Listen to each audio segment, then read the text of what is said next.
সবাইকে সবাইকে সবাইকে সবাইকে নমস্কার জানাচ্ছি। আপনাদের সবাইকে অজস্র শুভকামনা জানাচ্ছি। সবাইকে স্বাগত জানাচ্ছি আজকের এই শরণাগত অনুষ্ঠানে এবং সবাইকে শুভ সকাল জানাচ্ছি। সবাইকে শুভ সকাল।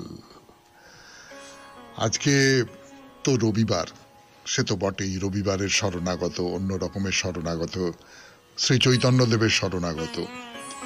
কিন্তু তার বাইরে দুটো কথা বলবার আছে। শ্রী চৈতন্যদেব এখন কাশীতে, আপনারা জানেন, বারাণসীতে গেছেন এবং আজকে কাশী বিশ্বনাথ মন্দিরের প্রতিষ্ঠা দিবস। একটা অদ্ভুত যোগাযোগ তৈরি হয়েছে। কাশী মহাপ্রভুকে গ্রহণ করেনি, সেটার কথায় আসবো আমরা যখন তার জীবন বৃত্তান্ত বলতে শুরু করব। আবার এইটা একটা খুব গুরুত্বপূর্ণ কথা। আর দু নম্বর যে গুরুত্বপূর্ণ কথা সেটা হচ্ছে যে কালকে জন্মাষ্টমী। জন্মাষ্টমীর আগের ভোরে আপনাকে বিশেষভাবে আপনাদের প্রতি আমার শুভকামনা রইল। এই গোটা পৃথিবীর প্রতি একজন ক্ষুদ্র মানুষের, একটি ক্ষুদ্র সংস্থার 92.7 বিগ FM, তাদের শুভকামনা রইল। এবারে বেণীমাধব শীলের পঞ্জিকা অনুযায়ী আজকের দিনটার কথা বলি। আজকে 8ই ভাদ্র 1431, ইংরেজির 25শে আগস্ট 2024, রবিবার। আজ ষষ্ঠী। সূর্যোদয়ের সময় ভোর 5:19, সূর্যাস্তের সময় সন্ধে 6টা। নক্ষত্র ভরণী, জন্মে মেষ রাশি, ক্ষত্রিয় বর্ণ, মতান্তরে বৈশ্য বর্ণ, নরগণ। রাত্রি 10:23 গতে রাক্ষসগণ। শেষ রাত্রি 4:15 গতে বৃষ রাশি, বৈশ্যবর্ণ, মতান্তরে শূদ্রবর্ণ। আমাদের হোয়াটসঅ্যাপে চিঠি পাঠাবার নাম্বার 9831922927। চিঠির গোড়ায় অতি অবশ্যই SG এই কথা কটি লিখতে হবে। এবারে বলি আজকের অনুষ্ঠান সম্পর্কে। সে তো আপনারা সকলে জানেন যে মহাপ্রভু বৃন্দাবন যাত্রা করেছেন। যাবার পথে তিনি বারাণসীতে এসে পৌঁছেছেন। তো বারাণসীতে এসে প্রকাশানন্দ সরস্বতী, সেই প্রকাশানন্দ সরস্বতী তার কথা শুনেছেন এক মহারাষ্ট্রীয় ব্রাহ্মণের কাছ থেকে। বলছে না না না না, ও ভণ্ড ভণ্ড ভণ্ড সমস্ত। এবং তিনি মায়াবাদী সন্ন্যাসী। মহাপ্রভুর যে ভক্তিবাদ তার সঙ্গে তার মেলে না। সেই মহারাষ্ট্রীয় ব্রাহ্মণ তিনি মহাপ্রভুর শরণাগত হয়েছেন। তিনি এসে এই কথা বলেছেন। আমরা এই পর্যন্ত বলেছিলাম গত দিনে। আজকে তারপর থেকে শুরু করব।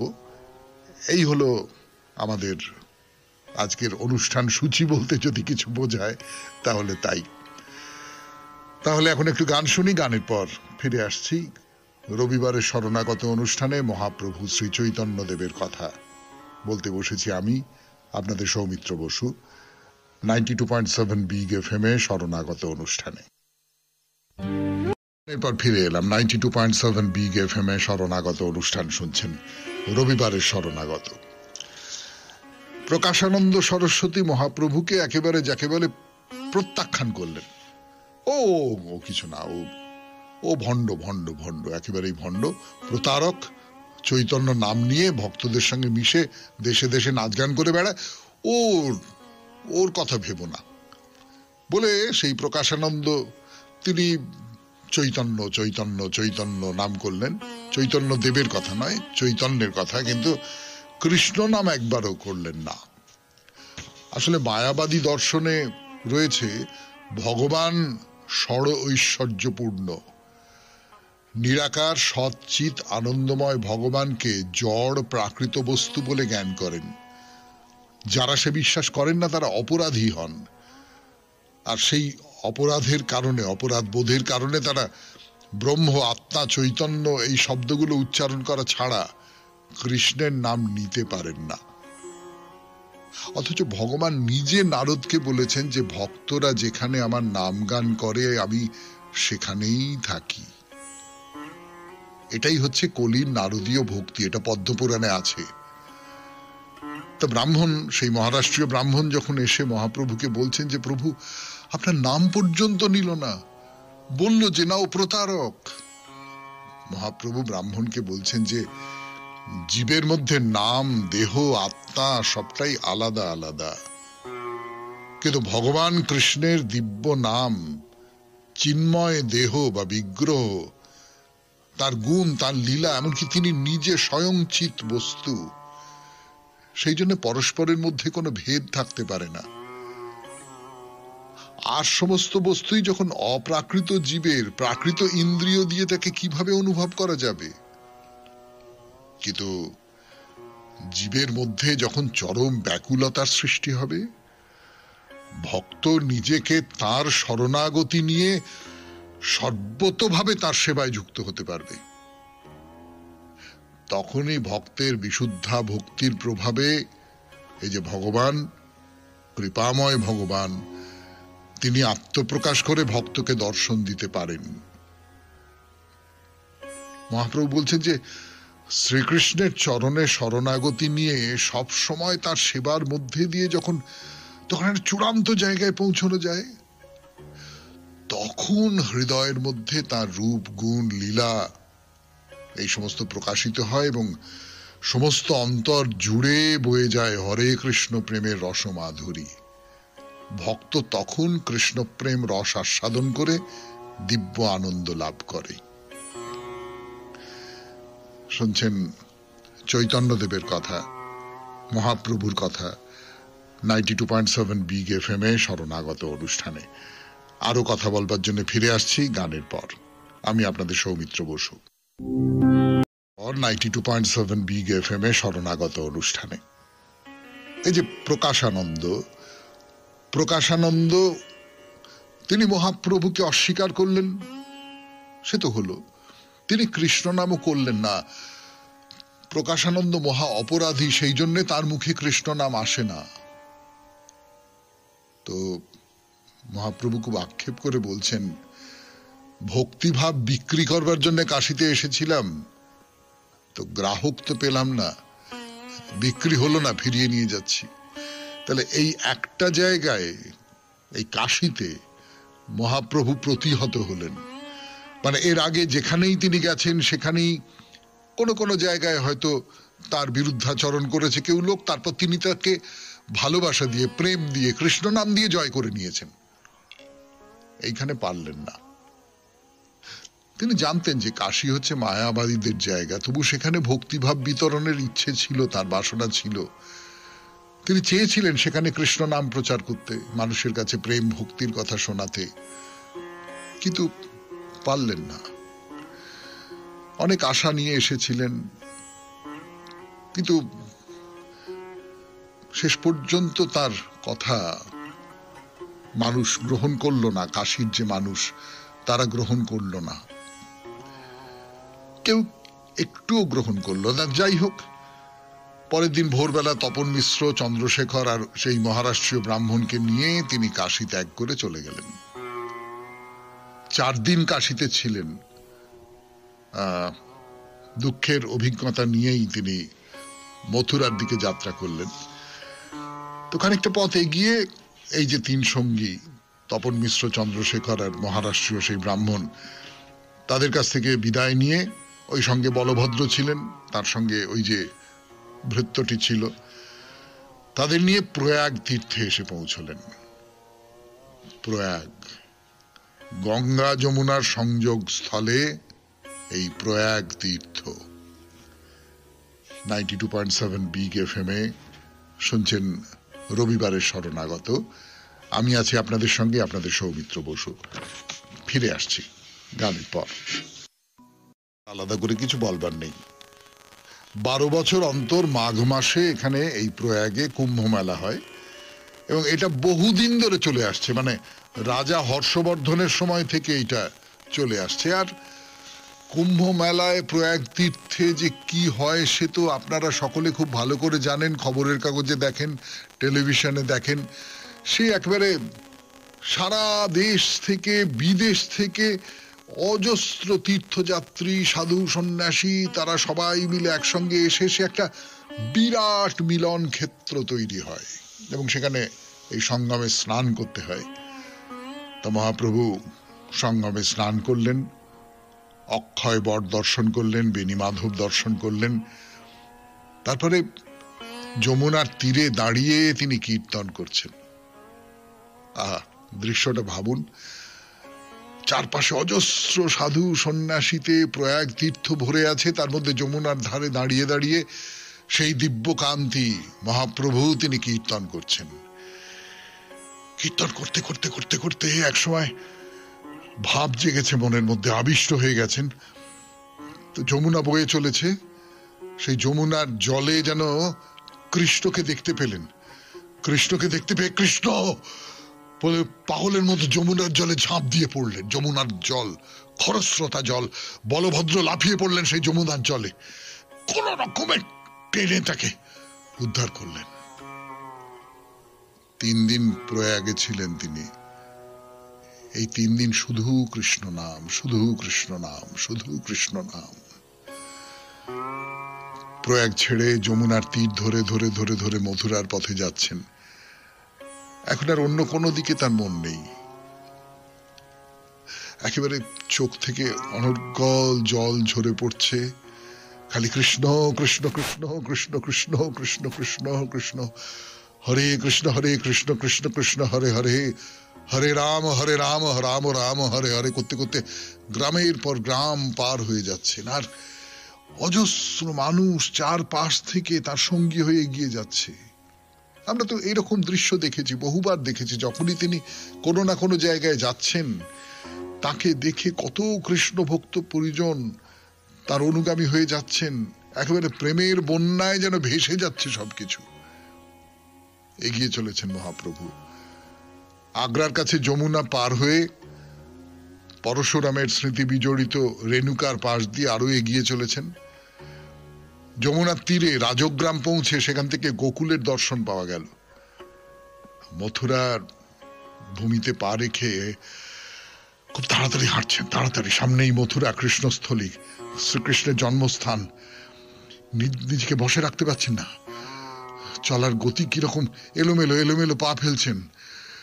হই হই কৃষ্ণের জন্মভূমি দেখা যায়। মাটিতে লুটিয়ে পড়লেন, মাটিতে লুটিয়ে পড়লেন। মনের যে হাহাকার এতদিন ধরে হৃদয়ে সঞ্চিত করে বহন করে বেরিয়েছেন, এতদিন ধরে মনের মধ্যে যে শূন্যতা ছিল, যাকে ভারতের কোনায় কোনায় খুঁজে বেরিয়েছেন, সেই কৃষ্ণের লীলাভূমিতে প্রবেশ করেছেন। কৃষ্ণের লীলাভূমি, আমি আসতে পেরেছি অবশেষে। শুনছেন রবিবারের শরণাগত, মহাপ্রভু শ্রী চৈতন্যদেবের কথা শোনাচ্ছি আপনাদের 92.7 বিগ FM এ শরণাগত অনুষ্ঠানে। শ্রী চৈতন্যদেবের কথা 92.7 বিগ FM এ শরণাগত অনুষ্ঠানে মথুরায় এসে পৌঁছেছেন শ্রী চৈতন্যদেব।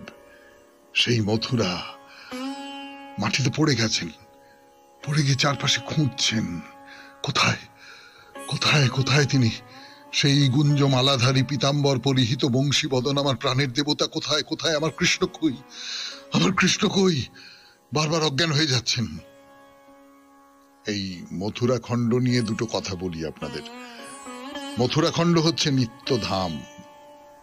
এই মথুরা খণ্ডের স্থিতি হচ্ছে বিষ্ণুচক্র, পদ্মাকার যে বিষ্ণুচক্র, তার উপরে বরাহ পুরাণে আছে যে শ্রী মথুরা পদ্মাকৃতি ক্লেশঘ্ন কেশব দেবের কর্ণিকায় স্থিতি।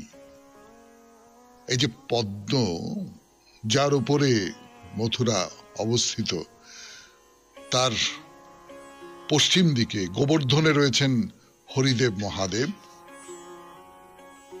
উত্তর দিকে, মানে উত্তর দিকের যে পাপড়ি যদি বলেন, সেখানে রয়েছেন গোবিন্দদেব।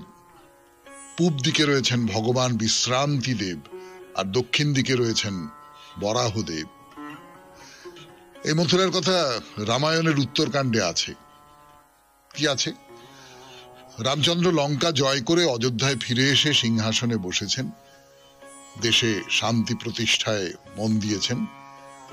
তো এই সময় রাজসভায় সুমন্ত্র এসে খবর দিলেন যে যমুনার তীরের থেকে কিছু তপস্বী মহর্ষি চবনকে সামনে রেখে তার দর্শন করবার জন্য এসেছেন।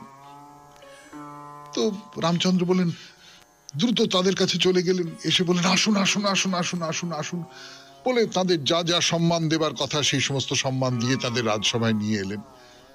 নিয়ে এসে মহর্ষি চবনকে বললেন যে বলুন কি আজ্ঞা, আপনি যা আজ্ঞা দেবেন আপনারা সে সমস্ত আমি পালন করব। আপনারা কেন এসেছেন, আগমনের উদ্দেশ্য বলুন। তো চবন ভৃগু ঋষির পুত্র, আপনারা জানেন সকলে। চবন বললেন যে আমরা খুব বিপদে পড়েছি রাজা, আমরা যেখানে থাকি সেখানে খুব ভয় উপস্থিত হয়েছে। সত্যযুগে মধু নামে এক অসুর ছিলেন, তার আরাধনায় মুগ্ধ হয়ে ভগবান রুদ্রদেব তাকে অনন্ত বলদান করেছেন।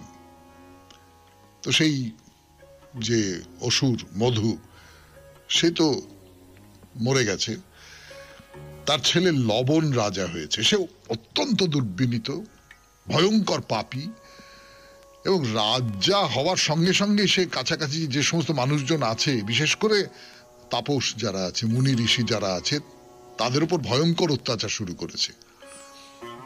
তো সে বিষয়ে রাজার কাছে অভিযোগ জানিয়েছে, ওখানকার যে রাজারা, অনেক রাজা, তাদের কাছে অভিযোগ জানিয়েছে, কিন্তু কোনো প্রতিকার হয়নি। তুমি আমাদের ত্রাণ করো, আমাদের রক্ষা করো। সে মধুবনে বাস করে, নিষ্ঠুরতাই তার আচার।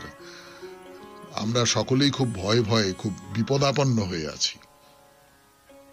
তো রামচন্দ্র বললেন আপনারা কিচ্ছু চিন্তা করবেন না, আমি দেখছি, আমি আপনাদের বিপদ থেকে ত্রাণ করব বলে শত্রুঘ্নকে ডাকলেন। ডেকে বললেন যে শত্রুঘ্ন, তুমি ওই লবণকে বধ করো, লবণকে বধ করে সেখানে রাজ্য স্থাপন করো। করে একেবারে শত্রুঘ্নের অভিষেক করে দিলেন, করে দিয়ে দিব্য অস্ত্র সৈন্য এই সমস্ত দিয়ে শত্রুঘ্নকে সেইখানে পাঠিয়ে দিলেন। শত্রুঘ্ন সেই লবণকে বধ করল।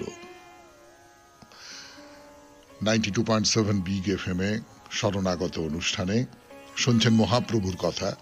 তার সূত্র ধরে এই মথুরাপুরী, সেই মথুরাপুরীর কথা বলছি আপনাদের, তার যে পৌরাণিক ইতিহাস তার কথা বলছি। ফিরে আসছি গানের পর।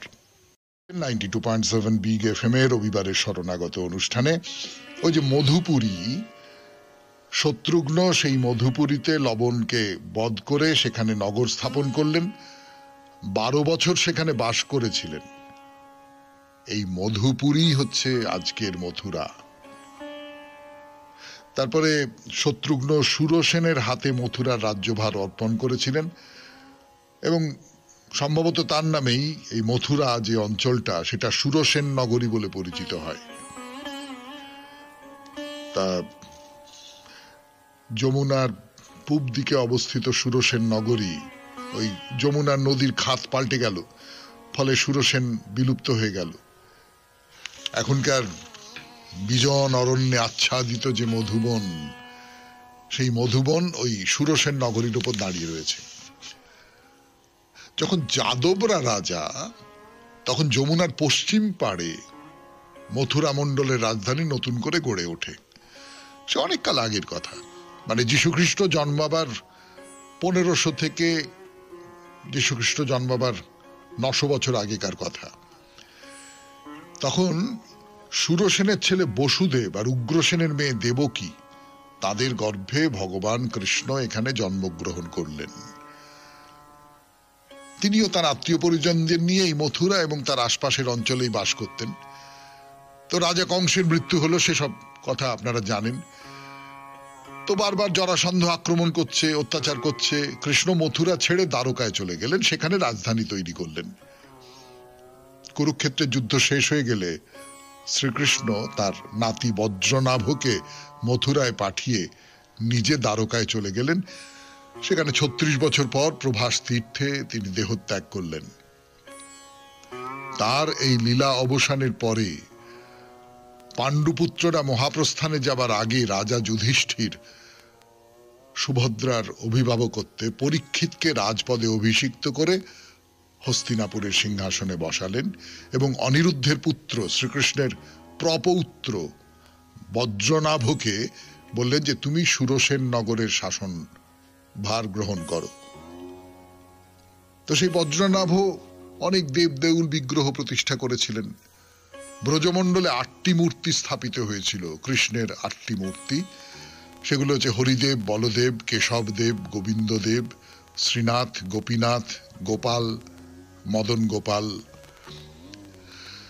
তো এত দিনের কথা, এত প্রাচীন যুগের কথা, ফলে আপনারা বুঝতেই পাচ্ছেন যে সেই সমস্ত মন্দির বিগ্রহ সব ধ্বংস হয়ে গেছে, লুপ্ত হয়ে গেছে। কিন্তু শ্রুতিতে পুরাণে সেই সমস্ত মন্দিরের কথা, তাদের কথা পাওয়া যায়। দেখুন, ভাগবতে বলা আছে যে যমুনার তীরে পবিত্র এবং পুণ্য মধুবনে শ্রীহরির নিত্য সান্নিধ্য রয়েছে। মধুবনেই শ্রীহরি মধুদৈত্যকে বধ করেছিলেন। শ্রীকৃষ্ণ যে পরম পুরুষ, সেই তত্ত্ব এই আপামর ভারতবাসীর মনের মধ্যে প্রতিষ্ঠা লাভ করলে মথুরা অঞ্চলটা ভাগবত ধর্মের মূল কেন্দ্র হিসেবে বিকশিত হতে শুরু করে। কিন্তু যীশুখ্রিস্ট জন্মাবার 6ষ্ঠ শতকে তখন জৈন ধর্ম এলো, বৌদ্ধ ধর্ম এলো, তো ভাগবত ধর্ম খানিকটা পিছিয়ে গেল। এখানে প্রথম জৈন ধর্ম ছড়িয়ে পড়েছিল। আপনারা নাম জানেন, 2 তীর্থঙ্কর, মল্লীনাথ এবং নৈমিনাথ, তারা এই মথুরা অঞ্চলে জন্মগ্রহণ করেছিলেন। এবং এখানেই জৈন ধর্মের যে সমস্ত শাস্ত্রীয় সিদ্ধান্ত যাকে বলে, সেই সমস্ত একটা নির্দিষ্ট আকার নিয়েছিল, সেগুলোকে লেখা হয়েছিল। মথুরার কথা বলছি আপনাদের, মথুরার ইতিহাস 92.7 বিগ এফএম এ শরণাগত অনুষ্ঠানে, রবিবারের শরণাগত। ফিরে আসছি গানের পর। চৈতন্যদেবের শরণাগত।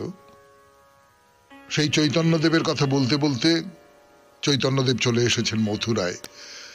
এই মথুরার ইতিহাস, পৌরাণিক ইতিহাস, সেই ইতিহাস শোনাচ্ছি আপনাদের 92.7 বিগ এফএম এ শরণাগত অনুষ্ঠানে। এই মথুরা কিন্তু জৈন সম্প্রদায়ের যে একেবারে তীর্থস্থান, সেই রকম করে তৈরি হয়ে উঠল।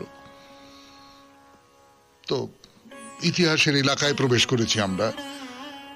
চন্দ্রগুপ্ত মৌর্য, তার সময় মথুরা খুব বড় একটা নগরী হয়ে উঠল।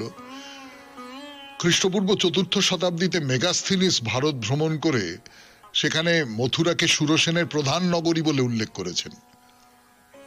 সুরসেন হচ্ছে এই যমুনার তীর ধরে একটা বিস্তীর্ণ জনপদ। এই সময় আস্তে আস্তে সেখানে বৌদ্ধ ধর্ম বিস্তৃতি লাভ করে, বিশেষ করে যখন অশোক রাজা খ্রিস্টপূর্ব 3য় শতকে তিনি মথুরায় 4টি বৌদ্ধ স্তূপ, বিহার, এই সমস্ত নির্মাণ করেন। আপনারা সন্ন্যাসী উপগুপ্তর কথা তো শুনেছেন। সন্ন্যাসী উপগুপ্ত মথুরাপুরীর প্রাচীরের তলে একদা ছিলেন সুপ্ত, রবীন্দ্রনাথের সেই পূজারিণী কবিতা। তিনি এখানে বৌদ্ধ ধর্মের মূল প্রচারক ছিলেন। তো সেইখান থেকেই মথুরা বৌদ্ধ ধর্মের প্রচার কেন্দ্র হিসেবে প্রতিষ্ঠিত হলো। তো তারপরে খ্রিস্টপূর্ব 4র্থ শতকে মথুরা গুপ্ত রাজাদের অধীনে আসে। তারা ব্রাহ্মণ্য ধর্মকেও পছন্দ করতেন, তার প্রতি উদার ছিলেন। সেই সময় থেকে আবার মথুরায় ভাগবত ধর্মের নতুন নতুন করে তার প্রকাশ পেতে আরম্ভ করে। কৃষ্ণ কথা বাড়তে থাকে। বৌদ্ধ ধর্ম এবং জৈন ধর্মকে সরিয়ে আবার সেই কৃষ্ণ কথা বেরিয়ে আসতে থাকে। এবং 5ম শতাব্দীতে ফাহিয়েন ভারত ভ্রমণে এসে ভারতের মধ্য অঞ্চলে ব্রাহ্মণ্য ধর্মের প্রাধান্য লক্ষ্য করেছিলেন। সেই সময় থেকে মথুরায় বৈষ্ণব ভাবনা শুরু হয়। বৈষ্ণব ভাবনা, বৈষ্ণব ধারা আস্তে আস্তে আস্তে আস্তে প্রসারিত হতে শুরু করলো। তো এইভাবে মথুরার ইতিহাস বয়ে চলেছে। সেই মথুরায় প্রবেশ করেছেন তিনি, শ্রী চৈতন্যদেব।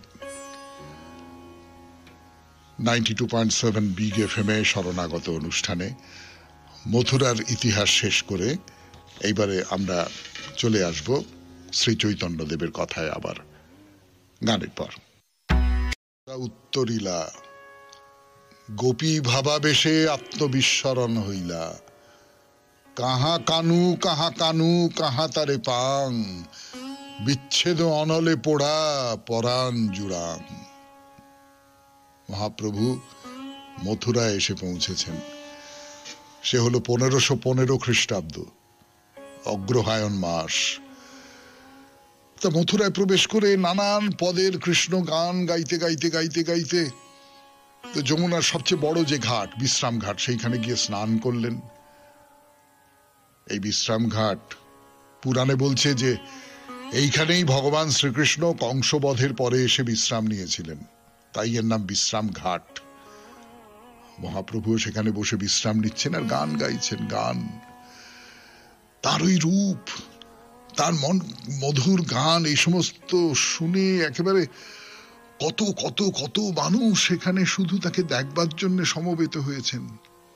তারাও তার সঙ্গে গলা মিলিয়ে গান করছেন, নাচছেন, হরিবল হরিবল বলছেন। চারপাশে রটে গেল যে সন্ন্যাসীর শিরোমণি আইলা মথুরায়, সন্ন্যাসীদের যিনি শিরোমণি তিনি মথুরায় এসেছেন গো, চলো চলো চলো তাকে দর্শন করে আসি। তো বিশ্রামঘাট থেকে মহাপ্রভু পাশে কেশবজির মন্দির, সেখানে গেছেন। ভগবান শ্রীকৃষ্ণ এখানে জন্ম নিয়েছিলেন, তার স্মৃতি রক্ষার জন্য কৃষ্ণের প্রপৌত্র এখানে প্রথম মন্দির স্থাপন করেছিলেন। সে এখন বিলুপ্ত হয়ে গেছে। তো বৌদ্ধ যুগে এখানেই বৌদ্ধ মঠ, বিহার এই সমস্ত গড়ে উঠেছিল। খ্রিস্টীয় 6ষ্ঠ শতক পর্যন্ত যশ বিহারের অস্তিত্ব ছিল। পরে সেখানেই আবার বিভিন্ন সময়ে কৃষ্ণ মন্দির গড়ে উঠলেও আবার মুসলমান আক্রমণে বারবার ধ্বংস হয়েছে। আওরঙ্গজেব সেখানে ধ্বংস করে মন্দির গড়ে তুলেছেন। তাই দেখুন, কোন একটা হিন্দু মন্দির সেটা বৌদ্ধ মঠ হয়েছে, বৌদ্ধ মঠ থেকে আবার হিন্দু মন্দির হয়েছে, আবার সেটা মসজিদ হয়েছে। এই রকম করে ভাঙা গড়া ভাঙা গড়া ভাঙা গড়া ভাঙা গড়া চলেইছে চলেইছে চলেইছে। তো তারপরে ভগবান কৃষ্ণের জন্মস্থান নিয়ে সেই মসজিদের পাশে নবকেশবজির মন্দির গড়ে উঠেছে। সেখানে গোপাল চতুর্ভুজ নারায়ণের বিগ্রহ রয়েছে। তো মহাপ্রভু যখন ভ্রমণ করছেন, সে তো আওরঙ্গজেবের আগে, তখন আদি কেশবজির মন্দির সেখানে ছিল। আর মন্দিরের পাশেই ছিল বসুদেব দেবকীর ঘর, মানে কংসের কারাগার। সেখানে দেবকীর গর্ভে ভগবান আবির্ভূত হয়েছিলেন। তাই প্রকট হয়েছিলেন ব্রজমণ্ডলে, নন্দের আলয়ে। 10 বছর 8 মাস ব্রজমণ্ডলে থেকে কংসের অত্যাচারে অতিষ্ঠ হয়ে মথুরা মণ্ডলকে যুক্ত করতে প্রেমের ব্রজভূমি ছেড়ে আবার মথুরায় গিয়েছিলেন। সেখানে কংস নিধন করলেন, বাবা উগ্রসেনের হাতে রাজ্য সমর্পণ করে দ্বারকায় চলে গেলেন। আপনারা তো এই ইতিহাস সবাই জানেন। মহাপ্রভুর কথা বলতে বলতে আরো অনেক সব কথা উঠে পড়ছে, শ্রীকৃষ্ণের কথা উঠে পড়ছে, মথুরার কথা উঠে পড়ছে। বলছি আপনাদের আজকে সকালবেলা 92.7 বিগ FM এ শরণাগত অনুষ্ঠানে একটু গান শুনি, আবার ফিরে আসছি। আমি 92.7 বিগ FM এ শরণাগত অনুষ্ঠানে কেশবজির মন্দিরে দাঁড়িয়ে রয়েছেন মহাপ্রভু, আর তার চোখের সামনে যেন চলচ্চিত্রের মতন একের পর এক একের পর এক এই যে গোটা মথুরার ইতিহাস, এই যে শ্রীকৃষ্ণের যে গোটা জীবন কাহিনী, এই সমস্ত কিছু যেন একেবারে পরপর পরপর পরপর পরপর তার চোখের সামনে তিনি দর্শন করতে পারছেন। এই এই এই এই এই এই তো সেই কংসের কারাগারের প্রাঙ্গণ। এইখানেই দেবকী বসুদেব কংসের মৃত্যুর ভবিষ্যৎবাণী শুনেছিলেন। এই তো এইখানেই কংস অনুশোচনায় বসুদেব দেবকীর কাছে মার্জনা চেয়েছিলেন। এইখানেই কৃষ্ণ তার বাবা মাকে আর উগ্রসেনকে মুক্ত করেছিলেন। এইসব ভাবছে না, তার মনের মধ্যে উদ্দীপন তৈরি হচ্ছে। তো মানে আমরা তো জানি, আমরা বারবার বলি, কথামৃত প্রসঙ্গে বলতে গিয়ে বলি যে কোনো একটা কিছুর অনুষঙ্গে আমাদের মনের মধ্যে উদ্দীপন জেগে ওঠে। আর যাদের মন খুব খুব সংবেদনশীল, খুব সেন্সিটিভ যাকে বলে, সে ঠাকুর শ্রী রামকৃষ্ণ পরমহংসদেব হতে পারেন, শ্রী চৈতন্যদেব হতে পারেন, যিনিই হন না কেন, তার ভেতরে এই উদ্দীপন তাকে একেবারে বিহ্বল করে দেয়। তো আমরা এর আগে মহাপ্রভুর ক্ষেত্রে বহুবার তা দেখেছি। মহাপ্রভু একবারে ভাবে বিহ্বল হয়ে গেছেন, ঈশ্বরের আবেশে মন মগ্ন হয়ে গেছে। চারদিকে তাকিয়ে তাকিয়ে কৃষ্ণকে খুঁজে বেড়াচ্ছেন, খুঁজছেন। পায়ে হাঁটা চলা সব এলোমেলো হয়ে গেছে। মন্দিরে প্রবেশ করে বিগ্রহ দর্শন প্রণাম করলেন। বাইরে মন্দির চত্বরে বেরিয়ে এসে ভাববিহ্বল অবস্থায় নৃত্য কীর্তন এই সমস্ত করছেন। রসময় গৌরাঙ্গ রায় চলতে নাচে বলতে গায়। হাঁটতে পারছেন না, সেটা নাচ হয়ে যাচ্ছে। কথা বলতে পারছেন না, সেটা গান হয়ে যাচ্ছে। বড় সুন্দরী কথাটি, চলতে নাচে বলতে গায়। আমরা যখন কোন একটা খুব আনন্দ হয় আমাদের, দেখবেন খুব আনন্দ হলো, আমরা দেখি বিশেষ করে একটু কম বয়সী যারা, যাদের ভেতরে আনন্দের স্বতঃস্ফূর্ততা অনেক বেশি, তারা যেন নেচে ওঠে, মানে আনন্দে হাঁটছে, মনে হচ্ছে যেন নাচছে, সেই রকম করে হাঁটছে। আমরা যখন কথা বলি, যখন আমার ভেতরে কোনো একটা আবেগ থাকে, সেই আবেগ থেকে কথা বলি, তখন সেই আবেগটা ওই কথাটাকে সুর করে দেয়। হ্যাঁ, কি ভালো, কি সুর চলে এলো না? আমি যখনই আবেগের কথা বলি তখনই তার মধ্যে একটা সুর চলে আসে। এই যে কথাটা চলতে নাচে বলতে গায়, এর মধ্যে ওইটা আছে আর কি। আবেগ মানুষের যে সাধারণ প্রতিদিনের কথোপকথনের ভঙ্গি বা প্রতিদিনের যে হাঁটা চলা, সেইটাকে একটা অন্যরকম শিল্পিত অতিরেক দিয়ে দেয়। তো তাই করছেন, আর মাঝে মাঝে উচ্চ ঈশ্বরে হুঙ্কার দিচ্ছেন, হরে কৃষ্ণ হরে কৃষ্ণ হরে কৃষ্ণ, আর সেই মধুর নৃত্য গীত করছেন, কীর্তন করছেন। এবং এই এই এই এই এই যে আকুলতা, এই উন্মাদ করা প্রেমের আকুতি দেখে কত মানুষ তার আশেপাশে এসে দাঁড়াচ্ছেন। তো তাদের মধ্যে একজন ভক্ত ব্রাহ্মণ, তিনি মহাপ্রভুকে প্রণাম করে তার সঙ্গে নৃত্য করতে আরম্ভ করলেন। দুজনে নাচছেন, কখনো একসঙ্গে দুজনে দুজনের হাত ধরে, আবার কখনো একজন অপরকে তুলে ধরছেন, তুলে ধরে হরিধ্বনি করতে করতে নৃত্য করছেন। আর তারাও সমবেত ভক্তদের বলছেন যে হরে কৃষ্ণ নাম গান করো, নাম গান করো, নাম গান করো, হরে কৃষ্ণ নাম গান করো। হ্যাঁ, সবাই একসঙ্গে নাম গান করছে। তো কেশবজি মন্দিরের পুরোহিত মহাপ্রভুর গলায় প্রসাদী মালা জড়িয়ে দিলেন। ভক্তরা সবাই একসঙ্গে হরিধ্বনি করছেন, আর তাদের মনে হচ্ছে এই যে প্রেম, এই যে প্রেমের প্রকাশ দেখছি, এ তো লৌকিক কোনো প্রেম নয়। যার সান্নিধ্যে এসে সাধারণ মানুষজন প্রেমে মত্ত হচ্ছে, এইরকম করে কৃষ্ণ প্রেমে একেবারে মাতোয়ারা হয়ে উঠছে, তারা নাচছে গাইছে, এ তো সাধারণ মানুষ হতে পারে না, এ নিশ্চয়ই কোনো অবতার, নিশ্চয়ই কোনো অবতার। এরকম করে অনেকক্ষণ নৃত্য গীত করলেন মহাপ্রভু। সে কথা বললাম বলে পুণ্য অর্জন করলাম আমি, আপনাদের সৌমিত্র বসু, 92.7 বিগ FM এ শরণাগত অনুষ্ঠানে, রবিবারের শরণাগত শেষ পর্যায়ে। তার আগে গান। মহাপ্রভুর কথা 92.7 বিগ FM এ শরণাগত অনুষ্ঠানে, রবিবারের শরণাগত। ওই কেশব মন্দিরের সামনে নৃত্য কীর্তন এই সমস্ত হলো, অনেকক্ষণ ধরে হলো, আর সবাই মিলে একবারে আনন্দে আপ্লুত হয়ে সব হলো। অনেকক্ষণ ধরে নৃত্য কীর্তন হবার পর সেই যে ব্রাহ্মণ, যিনি মহাপ্রভুর সঙ্গে নৃত্য কীর্তন করছিলেন, তো তাকে এক কোণে ডেকে নিয়ে গিয়ে মহাপ্রভু বললেন যে তুমি তুমি এই মহাসম্পদ কোথা থেকে পেয়েছো? তো ব্রাহ্মণ বললেন যে মাধবেন্দ্রপুরী বৃন্দাবন ভ্রমণের সময় আমার ঘরে ছিলেন, ভিক্ষাও নিয়েছিলেন, তিনি আমাকে শিষ্যত্বে বরণ করেছিলেন। মাধবেন্দ্রপুরী বৃন্দাবনের সেই ভ্রমণের সময় গোপাল বিগ্রহ প্রকট করেছিলেন, যেটা আজও গোবর্ধনে পূজিত হয়।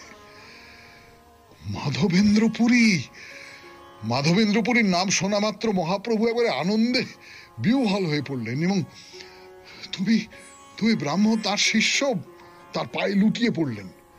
তো ব্রাহ্মণ কি করছেন, কি করছেন, ছি ছি ছি ছি ছি ছি।